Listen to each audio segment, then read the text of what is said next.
Okay, I'm going to do a bit of a patch breakdown video for the Behringer Kobol Expander. We can just hear the patch. It's a feedback patch.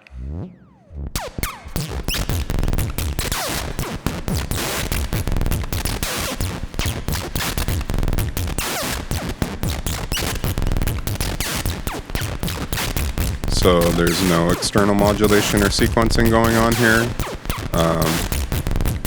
All the modulation is coming from the Kobol itself.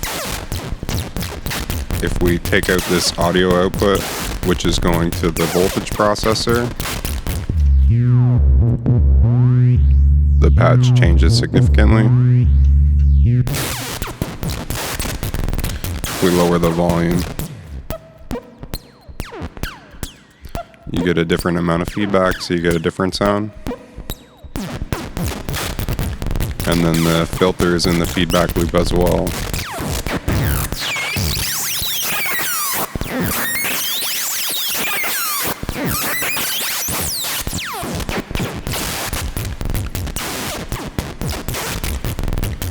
So by adjusting our input gain on the voltage processor from the audio out,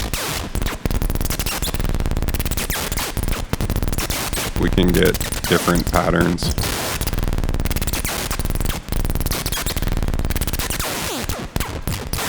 So there's more going on here than just feedback. The LFO rate is being modulated, the oscillator frequencies are being modulated, the oscillator wave shapes are being modulated, and the filter is being modulated from two places.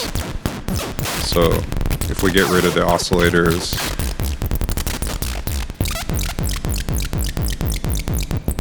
we have a more predictable pattern. Still affected by the input gain.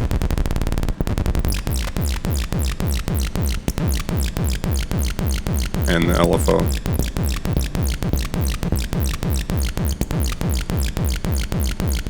The LFO is being used to trigger the envelopes, which is affecting the filter, so this affects our feedback loop as well.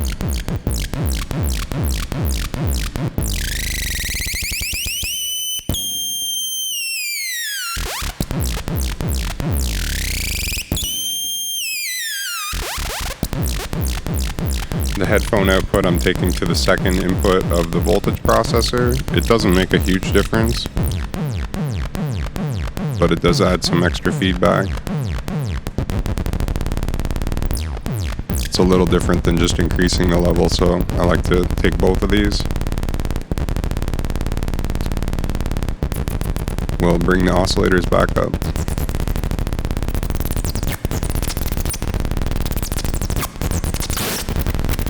And adjust our input gain for these scratchy feedback sounds.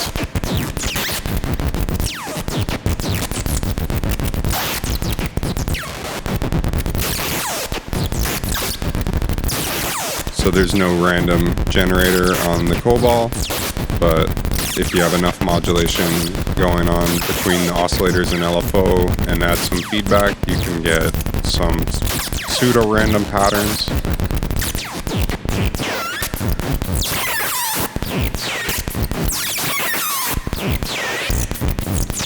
Or maybe not random, but some unpredictable patterns, let's say.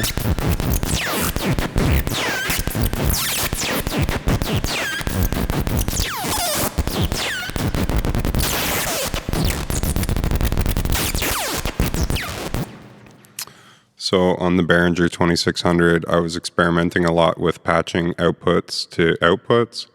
Normally you're patching output to an input. On this one, I've been experimenting with patching inputs to inputs. So let's hear the sound again, and then we'll patch the resonance input to the volume VCO1 input.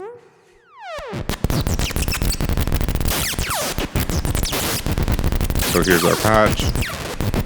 Input to input, you wouldn't think anything would happen.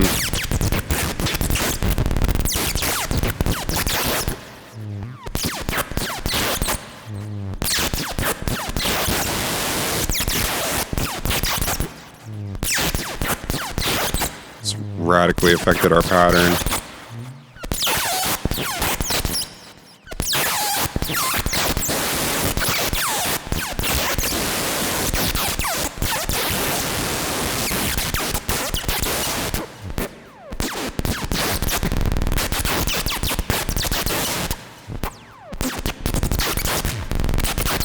haven't experimented enough with these kind of uncommon patches to explain exactly what's going on, but I might do that in a future video.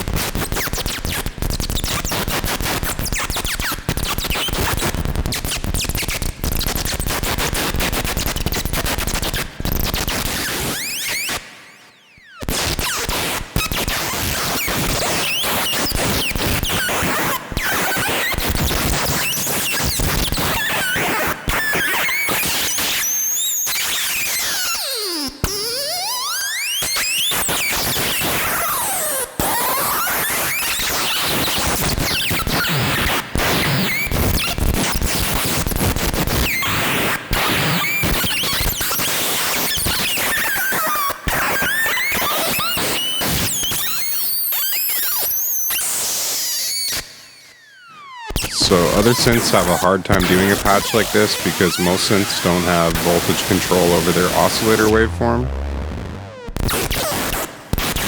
If I unplug these cables, it's still pretty crazy.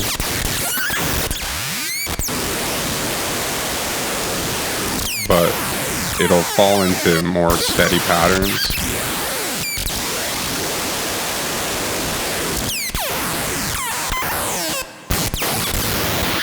Whereby modulating the wave shape. Oscillator 2, I'm just modulating it from itself, and oscillator 1, I'm modulating it from the LFO.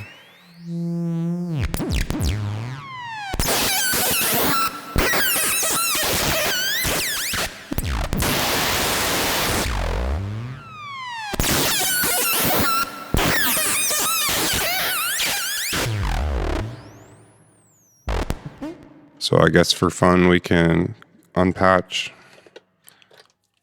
and just show how this feedback works quickly.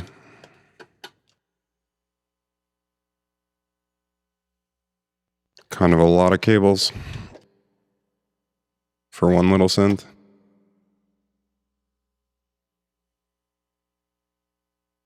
Okay. So if we take the audio out, I'm using the audio out on the back of the unit as my main audio out, and we go into the input of the voltage processor, and then out of the voltage processor to the VCF, and turn the oscillators down and turn the volume up.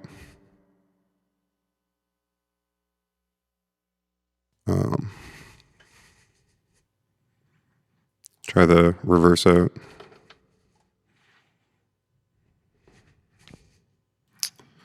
Of course it doesn't work for me. Oh, because I'm not opening the VCA with anything. So we'll just dummy plug the VCA. Turn the oscillator down.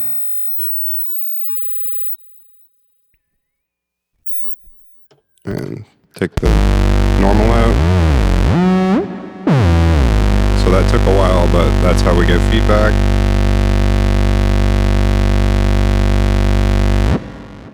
So if you got confused there, it's audio out to input, turn up the input, and then take the out to the VCF, and then you need something to open the VCA.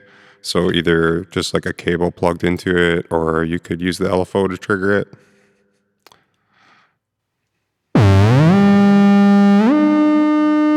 So now anything we do to the filter affects the feedback loop. If we take VCO1 output, turn it up.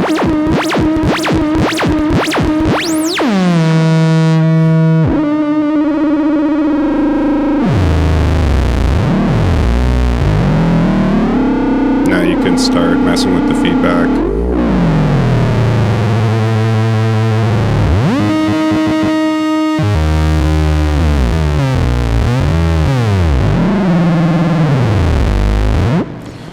And I'm out of time now, so hopefully that'll get you started on some fun feedback patches. Thanks for watching.